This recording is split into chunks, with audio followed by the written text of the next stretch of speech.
C'est peut-être un rêve qui se jette dans la mer.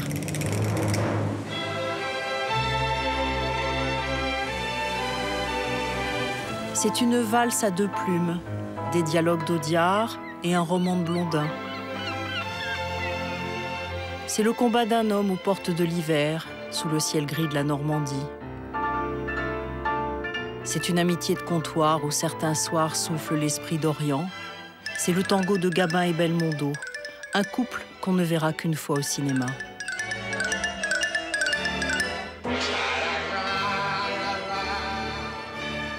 C'est Trouville hors saison, mais surtout Villerville, en décor naturel.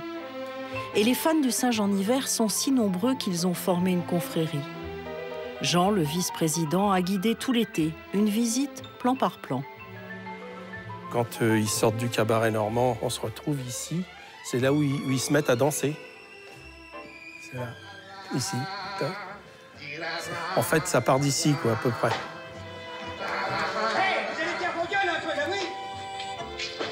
L'extérieur, c'est sûr, c'est là. Hein. Quand la déesse arrive là et qu'il sort, d'ailleurs, il fait le même temps qu'aujourd'hui, qui fait Albert, j'ai un client, je descends. Normalement, c'est cette fenêtre-là ou celle-là. Gabin, il est là, en pyjama, et Belmondo, il sort. Bon, là, ça a été tourné ici, on est dessus. Quentin! Albert! Albert!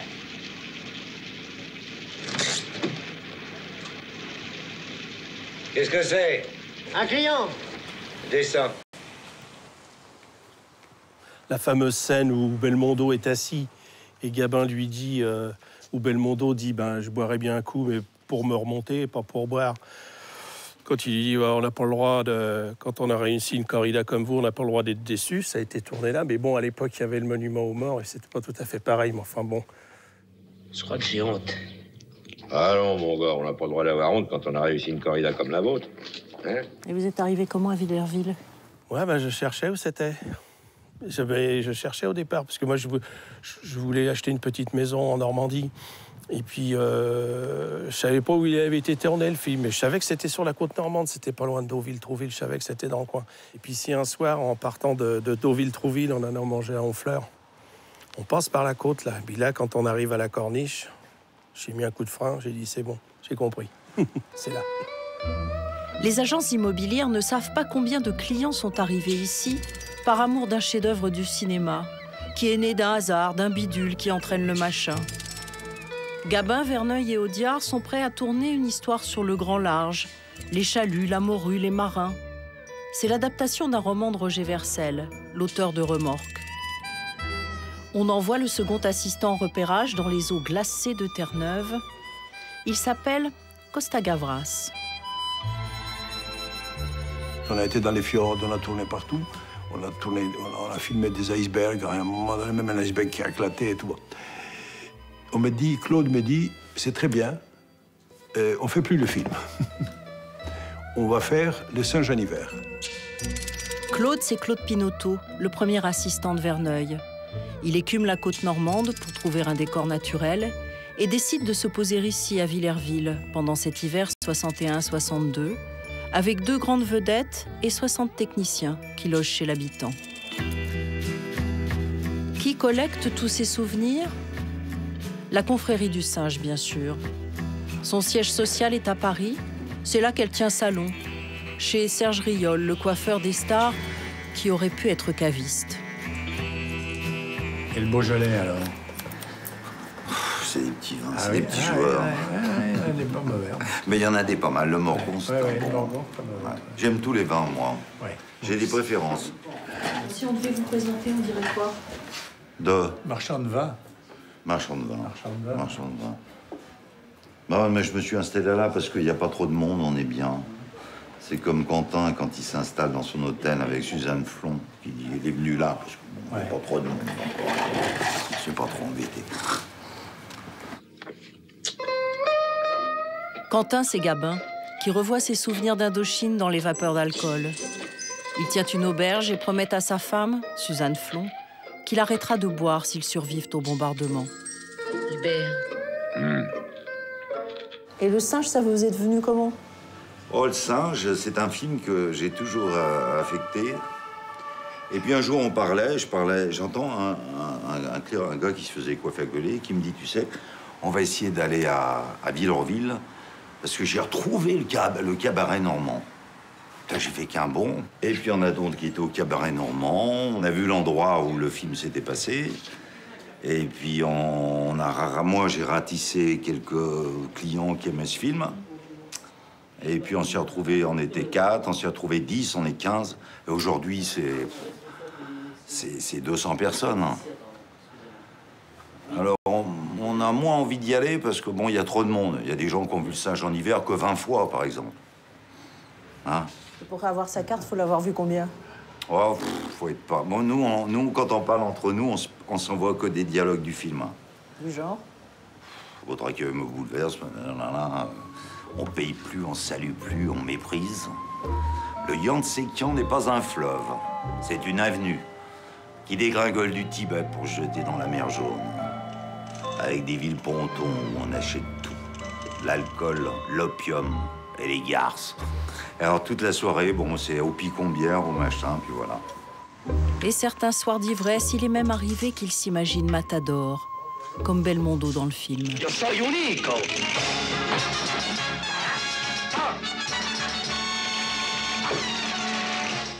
Venga, dos.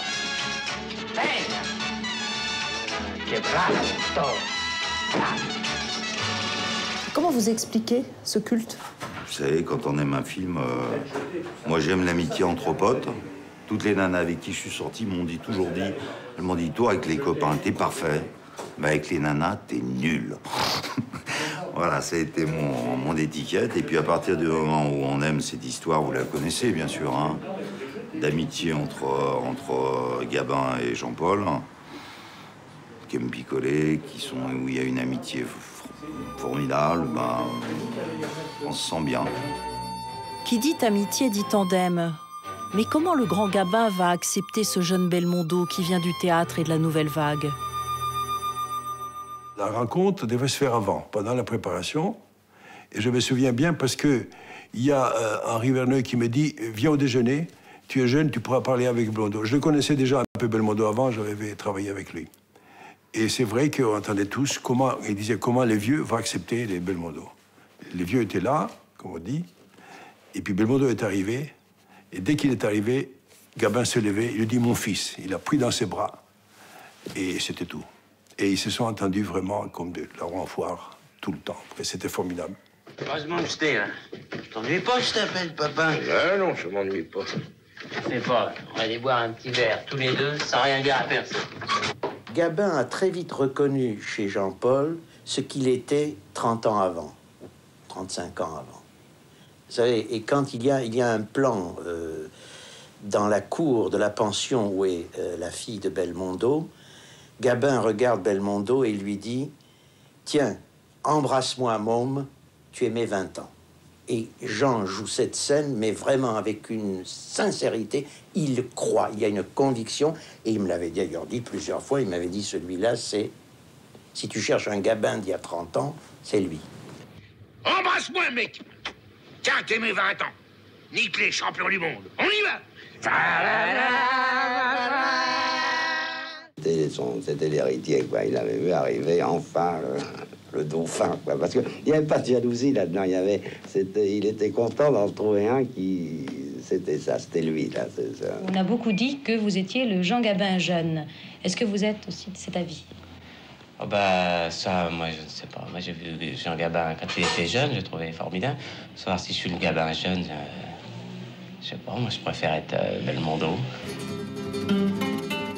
Villerville a fêté pendant 5 mois les 50 ans du film.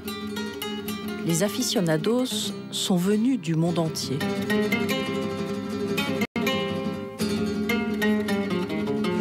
Je suis à jeun, là. J'ai pris la route, donc je roule à jeun.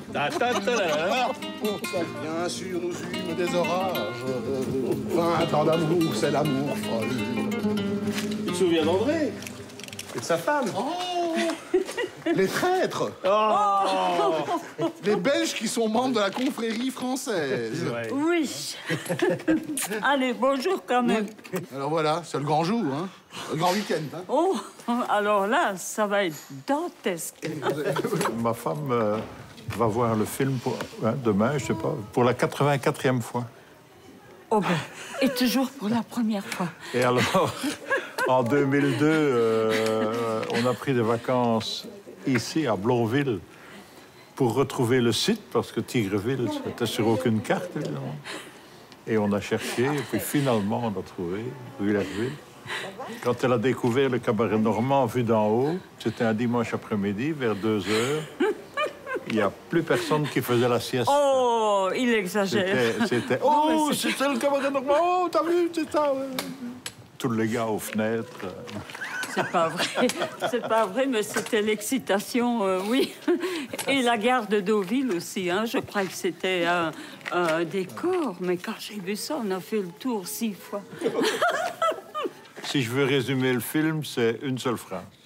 J'ai pas encore les pieds dans le trou, mais ça vient, bon Dieu, tu te rends pas compte que ça vient, et j'ai pas eu ma ration d'imprévu. Si et j'en redemande. Si ça c'est... Oui, c'est le gars qui cherche après ses 20 ans.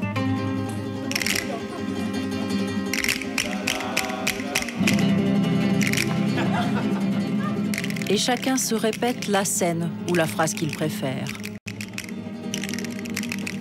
Les dialogues, c'est exceptionnel.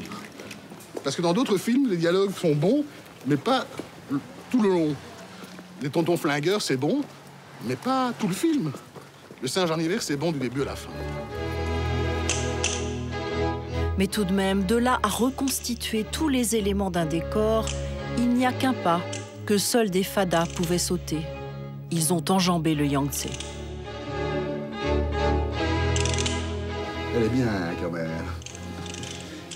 En fait, le grand problème, c'était de s'y retrouver dans les dimensions et tout ça. Donc, on a fait du rapport par rapport aux cruches de Marie Brizard, ce genre de comparaison-là, pour avoir les proportions.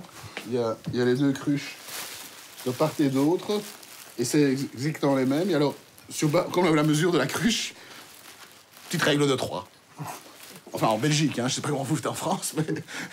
Et voilà. Ah.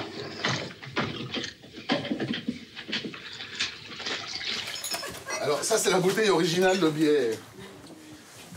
Et ça, c'est une bouteille de Picon des années 60. Alors, pour trouver la bouteille, ça a été très difficile.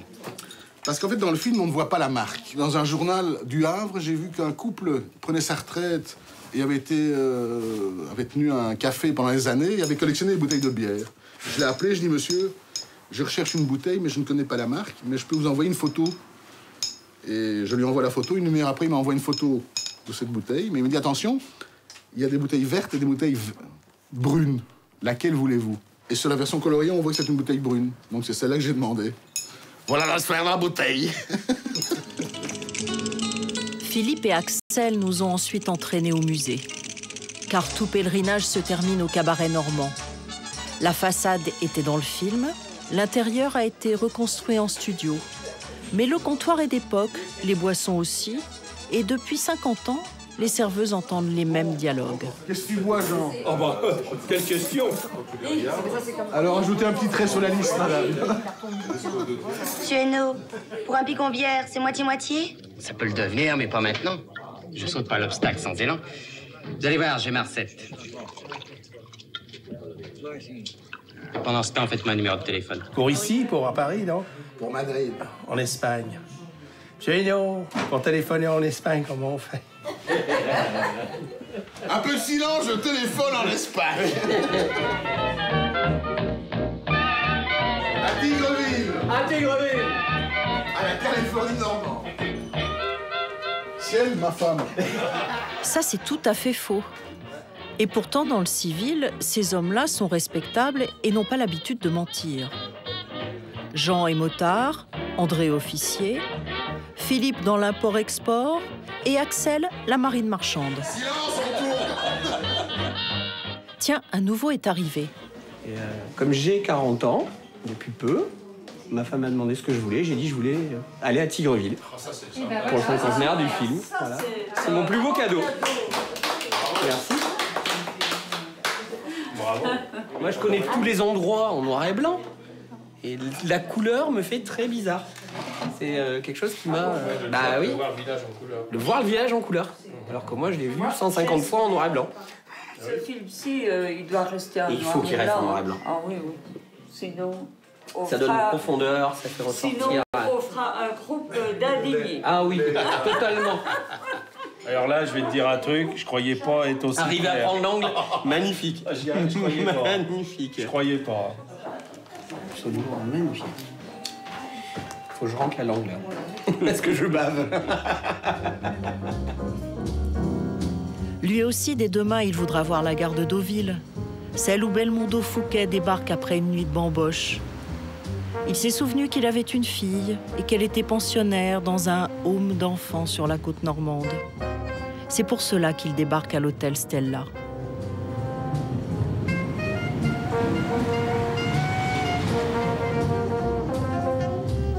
Ma fille, je n'avais rien de très simple à lui dire et beaucoup de choses très compliquées à lui cacher.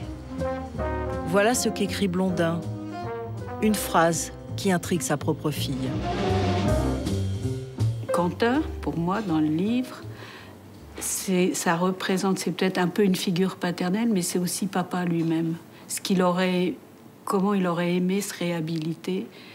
Et Gabriel Fouquet, c'est lui, mais Quentin, c'est lui aussi à une autre époque, à une projection de lui plus tard, avec une certaine sagesse, avec quelqu'un qui a vécu quelque chose de difficile, quelqu'un qui a fait un choix, qui a renoncé à quelque chose, qui a... Enfin, je sais pas comment le dire. Dans tous les livres, il y a un enfant, mais en marge. Quelque chose qui est tout petit, qui est à côté. Mais même dans Les Enfants du Bon Dieu, dans l'Humeur vagabonde, il y a toujours une femme qu'on quitte et un enfant, un petit remords à côté. Papa, que je suis contente. Alors c'est vrai que tu m'emmènes? Bien sûr que je t'emmène. Et je pense que là, effectivement, il y a la petite Marie, et que c'est un peu Laurence et moi. Ça, c'est mon idée. Et la pension, c'est ce qu'on a eu aussi. On était en pension. Et je pense que moi, quand je lis ce qu'écrit mon père, je cherche un peu qui est mon père, un peu derrière. Derrière, c'est dans les livres, je cherche quelqu'un. J'ai le plaisir de vous annoncer que le prix interallié a été attribué au premier tour à Antoine Blondin, avec 6 voix. Je suis extrêmement content. Je suis content pour ma famille, je suis content pour mes amis, je suis content pour mes créanciers, je suis content pour mon percepteur, parce que j'ai l'impression que ça va aussi faire plaisir à tous ces gens-là. Vous avez une chambre? Oh là, Henri XIV, entrez, monsieur. Blondin, comme Fouquet, a un profil de jeune premier. Et le compte en banque d'un prince des agios. Il a séduit Sylviane quand elle avait 15 ans. Il me ramenait de l'argent à midi, alors j'allais faire une course. La charcutière me dit « Ah ben, monsieur Blondin a déjà acheté quelque chose. » Alors il avait dû s'acheter du jambon, je ne sais pas quoi, alors je payais le jambon, mais j'avais donc presque plus rien. Michel Léon emmenait Laurence, parce que j'avais rien à manger, à Neuf, pour Anne. Il emmenait Laurence manger chez sa mère, ce dont je lui suis très reconnaissante, parce qu'il y avait des jours pénibles comme ça. J'ai été assez malheureuse quand même, et en même temps, j'ai eu des périodes où j'ai bien ri. C'est quelqu'un de très, très mystérieux. Hein. Je crois que personne n'a pu le percer un jour, savoir ce qu'il pensait vraiment, ce qu'il voulait vraiment. J'aurais voulu, avant qu'il meure, justement, l'interroger et peut-être avoir quelque chose. Enfin bon, ça m'a permis de vivre une vie intense. Enfin... Dans Le Singe, Blondin dessine son autoportrait, celui d'un rêveur éveillé qui ne veut pas se coucher et noie sa vie quand elle manque d'emphase. Et une bouteille à la mer. Vous verrez, monsieur Fouquet. quai. Un jour, vous finirez par rêver que vous buvez. Avec le temps, Blondin s'est rapproché de Gabin, mais lui s'est égaré entre les trop-pleins et les déliés.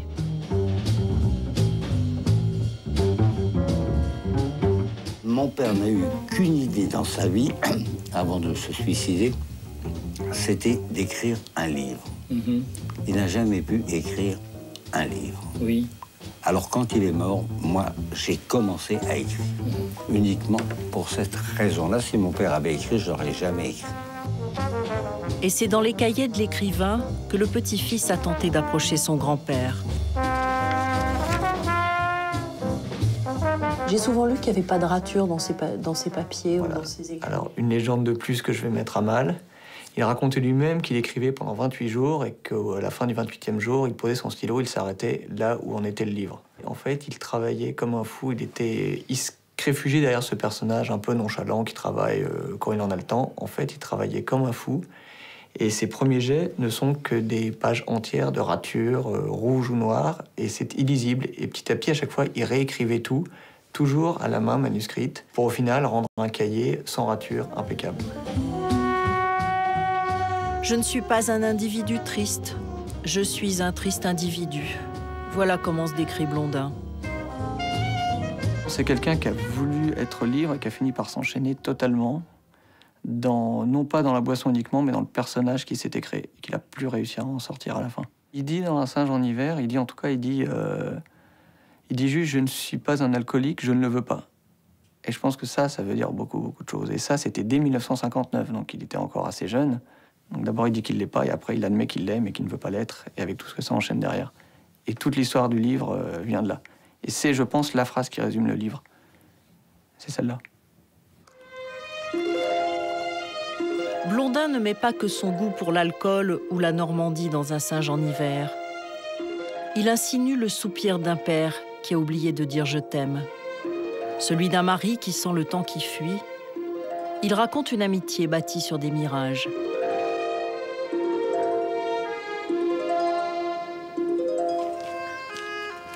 Sur la route de la pension, le fameux Courdillon, Guillaume nous a surpris. J'ai trouvé finalement. C'est pas vrai.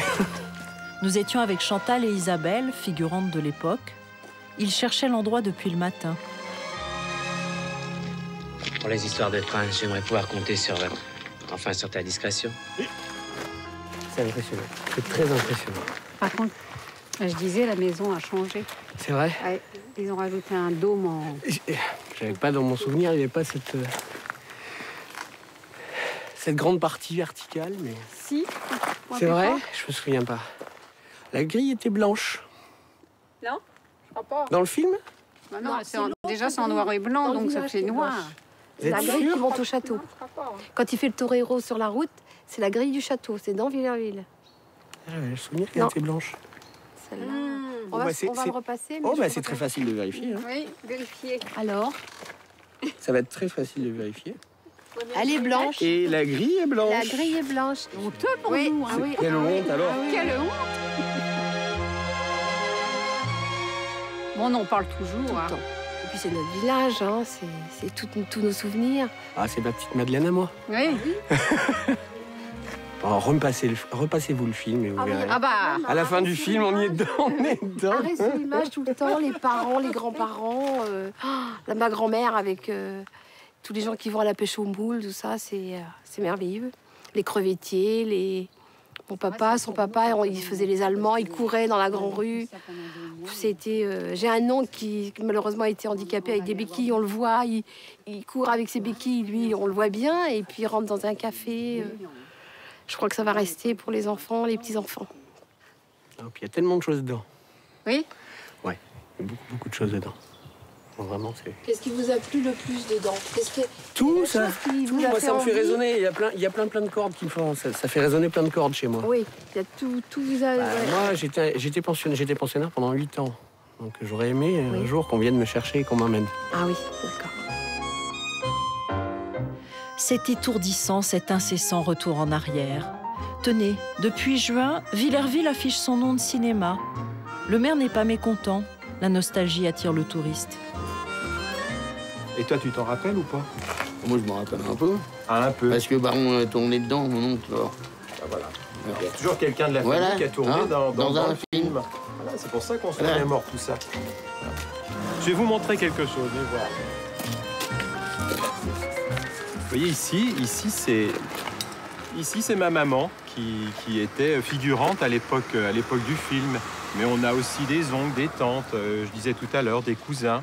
Donc c'est quand même beaucoup d'émotions et plein de souvenirs.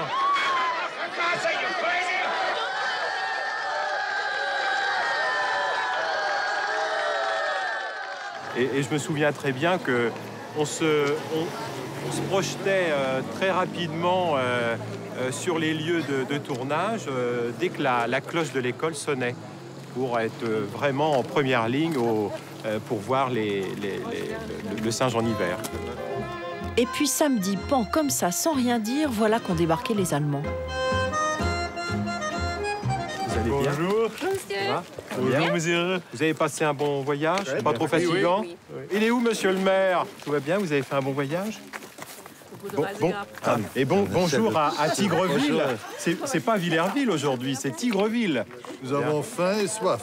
Bon, allez-y, là. Tout est prêt dans la salle des mariages. Allez-y. Quelle drôle d'idée que d'inviter une délégation de la ville jumelle le soir où l'on va tirer le feu d'artifice et où les blagues contre les teutons pourraient fuser. Mais en cette fin d'après-midi d'automne, le port est calme. Les fadas promènent leurs épouses. Alors, il y en a un que vous n'avez pas encore filmé, c'est lui. Il est arrivé ce matin, avec la poste matinale. La séduction et l'humour. Il n'y a que ça, pour séduire une femme quand on est moche. Et c'est bien la preuve que les singes ne sont pas des ours. Les pêcheurs n'ont pris aucun bar, mais les touristes ont fait le plein de souvenirs. Les artificiers préparaient leur ouvrage. Au pétard, sans la hauteur de votre Beaujolais, on va nous entendre du art. Pour péter, ça pètera. J'en réponds, comme de moi-même. Ça date pourtant de 30 ans. Pendant que dans la grande rue, la confrérie fourbissait ses armes. Cet homme est psychotique, qu'est-ce que vous voulez pas filmer? Il y avait le syndrome d'Asperger, il y a le syndrome du singe en hiver. Vous appuyez sur un bouton, votre accueil me bouleverse, mais ne saurait garer mon jugement. Je vous présente le président, quand même. Et yes. Comment va, mon cher président? Ah, bon, oui. Ah bon, Jean, ça fait longtemps qu'on s'est pas vu. Ah oui, ça fait 3 semaines. C'est ça, la confrérie, vous voyez? Comment vous analysez cette maladie du singe? D'un point de vue psychiatrique? C'est limite borderline, quoi. C'est-à-dire un pied dans le réel, un pied dans l'imaginaire. Mais c'est ça qu'on aime dans le singe. C'est l'aventure, c'est le voyage, c'est tout. L'amitié, les beaux sentiments, voilà. La vie, la vraie vie. C'est le syndrome du singe, aimer la vie. Vous voyez, quand on voit un sinistre, hop, non. Quand il chante Nuit de Chine, hop, tu viens. C'est comme ça qu'on s'est rencontrés. C'est comme ça que ça s'est passé. Il y en a un qui chantait Nuit de Chine, et puis un autre, et puis un autre. Puis on s'est dit, si on se mettait tous ensemble, les fous furieux, hein? Mais attention, avec classe. Les Grands-Ducs. Et Didier Pleu s'y connaît vraiment en syndrome. Il est docteur en psychologie du développement. Et après les enfants tyrans, il s'apprête à mener une étude à l'Université populaire de Caen sur ces hommes qui se prennent pour des singes. Il y a ça aussi, c'est ça les moments de folie. C'est que de temps en temps, tout d'un coup, on balance une réplique. Les gens de ma suite vont venir, traitez-les comme moi-même. Ce sont des gifles. Un coup de pompe en train que je vais vous traiter. Arrière, les Esquimaux, retournez à vos banquises. Attends, ça dégèle. Un matador rentre toujours seul. Plus il est grand, plus il est seul. À quelle heure le train pour Madrid? Monsieur Hainaut. Si la connerie n'est pas remboursée par les assurances sociales, vous finirez sur la parée. C'est pas beau, ça, hein? Marc, c'est vrai qu'il y en a qui seraient riches. Bon, et c'est pas le tout, mais on se déshydrate. Oui.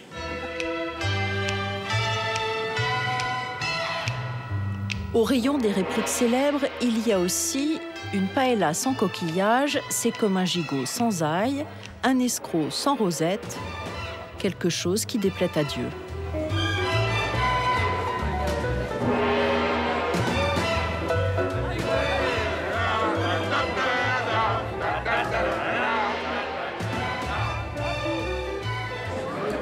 Jamais peur, jamais soif. C'était la devise. Un peu de silence, je téléphone en Espagne. Mesdames et messieurs, en ma qualité de directeur scientifique de la confrérie, et attirer l'attention sur une dimension trop méconnue de la confrérie, mais dont je sais que notre président a vraiment à cœur son développement, c'est la dimension de sa recherche. Il y a 5 ans, il y a eu une avancée énorme autour du fameux cendrier Picon qui a été reconstitué. Et moi, ce soir, je voudrais, cher président, t'offrir une bouteille d'Apollinaris avec de l'eau de 1960.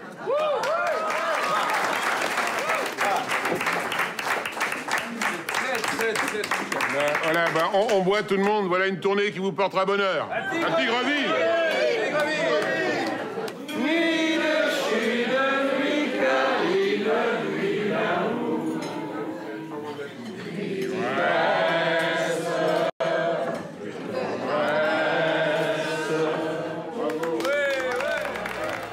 Après l'hymne, les plus tenaces se sont regroupés pour le grand oral. Cher monsieur, nous vous attendions depuis 30 ans. Qui ça, nous? Lui et moi. Regardez-moi ça. J'ai peur quand même qu'il soit un peu grand. Seulement, ce pullover n'est pas trop grand, mais il ne peut pas l'être. Vous ne me demandez pas pourquoi. Parce qu'il a été tricoté sur mesure pour une naine. Mais vous êtes sûr que Poupie Schneider l'a pas porté? Juré. Une réédition? Soit. Une balle de fer dans un gant de velours. J'ai tout de même pas mal voyagé. Ce qui me permet de vous dire, en connaissance de cause... Que votre patelin est tarte et qu'il ait fait un temps de merde! Samedi dernier, il pleuvait, comme dans le film, au moment du feu d'artifice.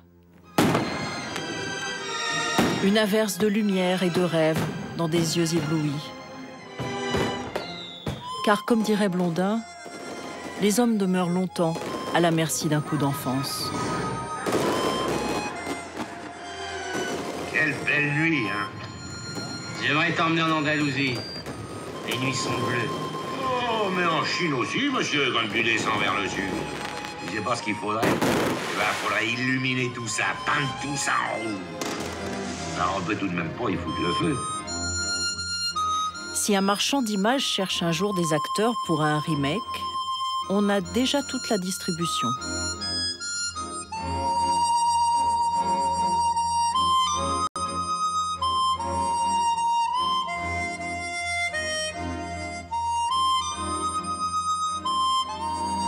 Et nous, on veut bien faire partie de l'équipe.